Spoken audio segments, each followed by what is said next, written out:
சொல்லிக் கொடுக்குறாங்க. இவங்க 2 பேருக்கு நடுவில் வேற ஒரு ஆள் இருக்காங்க. அவங்க சொல்லி தான் இவர் செய்கிறாரு. அவங்க தான் நல்லா ஏற்றி விடுறாங்க.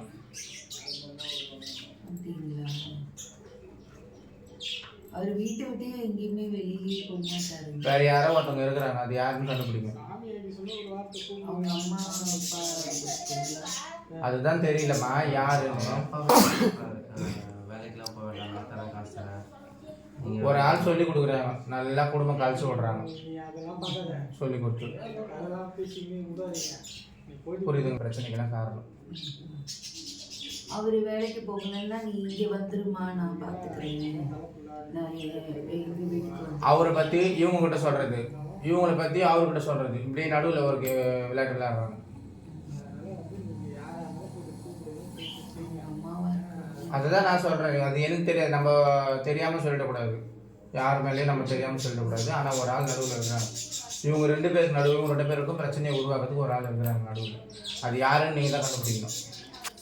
அது கண்டுபிடிச்சிட்டு அதுக்கப்புறமா நீங்கள் சொன்னீங்கன்னா நான் அதுக்கேற்ற மாதிரி உங்களுக்கு பதில் சொல்லுவேன். புரியுது. உங்கள் அம்மாவை தாங்க. ஏன்னா இவங்க 2 பேருக்கு காமனான ஆளே அவங்க அம்மா மட்டும்தான். வேறு ஃப்ரெண்ட்ஸு கூட இவங்களுக்கு கிடையாது.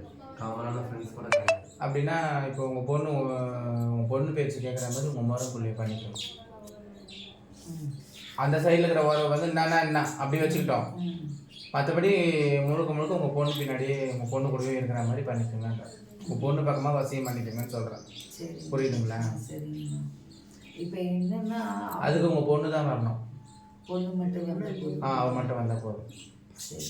வரும்போது உங்கள் மருமகளுடைய அழுகு துணி எல்லாம் ஒரு துணி எடுத்துக்க சொல்லுங்கள். அவருடைய ஃபோட்டோ எடுத்துக்கிட்டு உங்கள் பொண்ணு ஒரு நாள் விரதம் இருந்து வரணும். அம்மனுக்கு விரதம் இருந்து வந்து இங்கே பூஜை பண்ணணும்.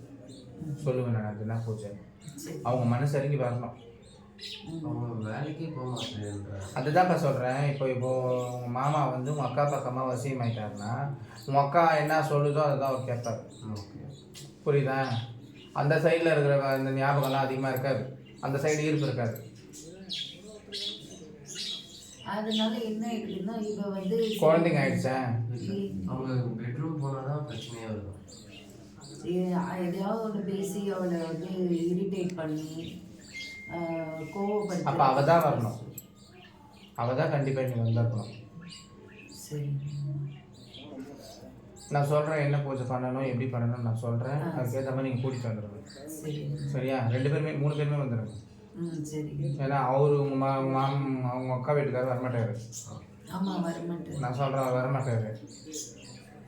நானே சொல்கிறேன் வாங்க கோயிலுக்கு போகிறேன். ஏதாவது குழந்தை உண்டானா கூட உங்களுக்குள்ளேயே எதுவும் பிரச்சனை இல்லாமல் இருக்கும்.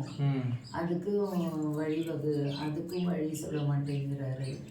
இந்த மாதிரி உள்ளே போகும்போதே ஏதாவது அவளுக்கு பிடிக்காத விஷயத்த பேசி அவளை இரிட்டேட் பண்ணிட்டு அவள் 2 பேரும் கோச்சுக்கிட்டு அவங்க அம்மா வீட்டுக்குலாம் போவார்.